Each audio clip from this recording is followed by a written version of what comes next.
공사 현장은 기초까지 땅을 파고 내려가야 되잖아요. 당연히 주변 지반보다 낮아지는 거고요. 그럼 비만 한번 오면 뭐 온통 물바다가 될 텐데 그 흙탕물을 다 어떻게 처리할까요?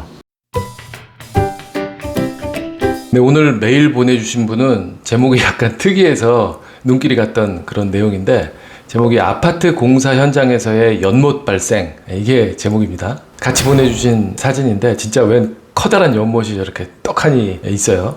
내용을 보면 예전에 터를 팔 때부터 물이 많았던 것으로 기억합니다. 공사를 하고 있는 요즘도 사진에 보신 것처럼 웅덩이가 보여요. 이게 어떤 문제가 있는 걸까요? 아니면 향후에라도 문제를 일으킬까요? 물이 막 되게 많이 나오는 포인트에 아파트 동을 짓고 있는 건 아닌지, 이게 걱정이신 것 같아요.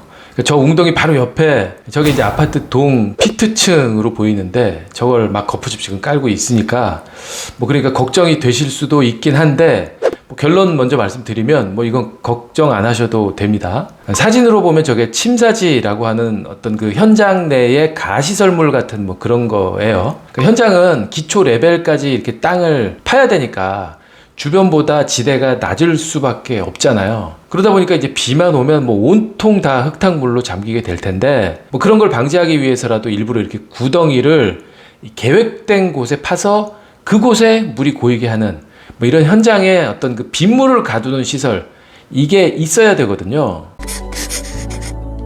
그런데 이런 식으로 비가 왕창 왔을 때를 대비해서 빗물을 임시로 저장하는 시설, 이게 사실은 우리 주변에 굉장히 많아요. 광화문에도 있고요.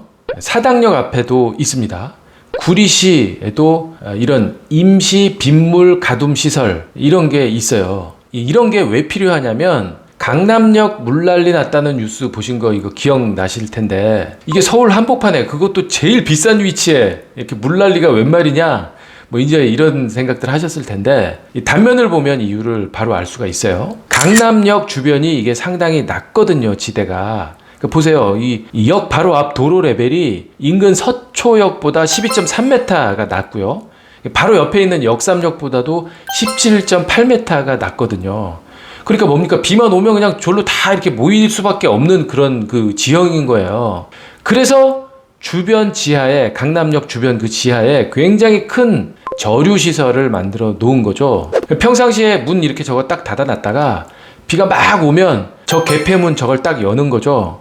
그러면 15,000톤짜리 빗물 저류조로 일대에, 강남역 일대의 물을 다 이렇게 유도를 할 수 있는 거예요.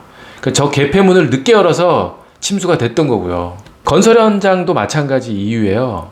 흙탕물이 현장 밖으로 이렇게 넘어가면 안 될 거잖아요. 현장 펜스를 넘어서 주변 민가로 막 흙탕물이 막 넘쳤다거나, 경사면에 이 토사가 막 도로까지 밀린 이런 사진인데, 저런 일이 생기지 않게 하려면 폭우가 막 쏟아졌을 때 빗물을 잠시 이렇게 모아두었다가 내보내는 시설, 이게 꼭 있어야 되거든요. 최근 몇 년간의 강수량을 계산해 보니까 최고 강수량이 얼마야?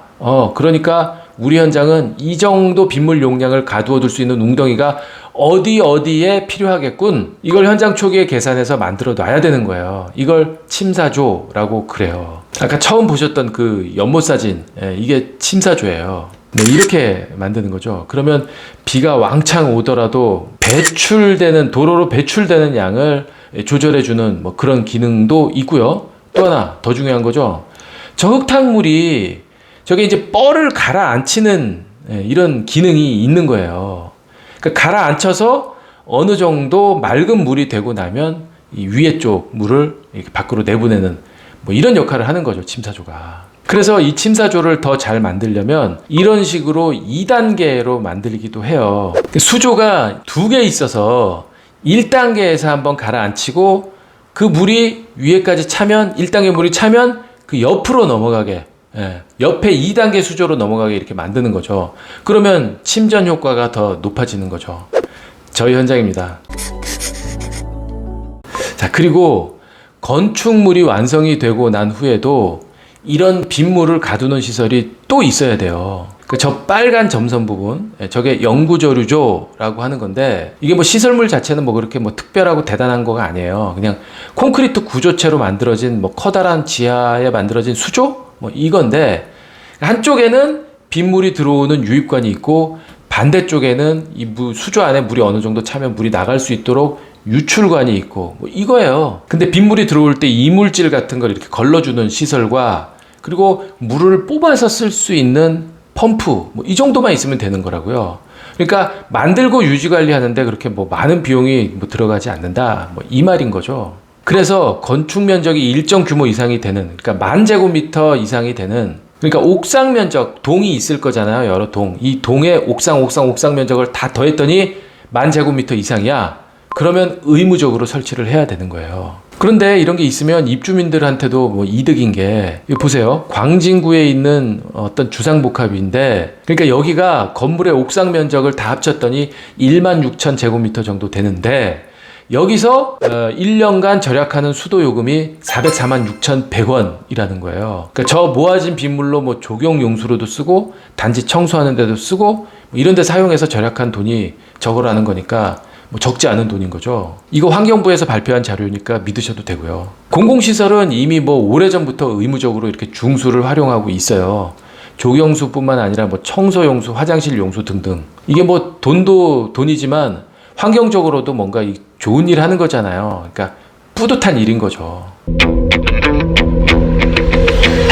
그래서 오늘의 결론. 우리 단지도 영구 저류조 있는지 확인해보고 수도요금 절약해보자.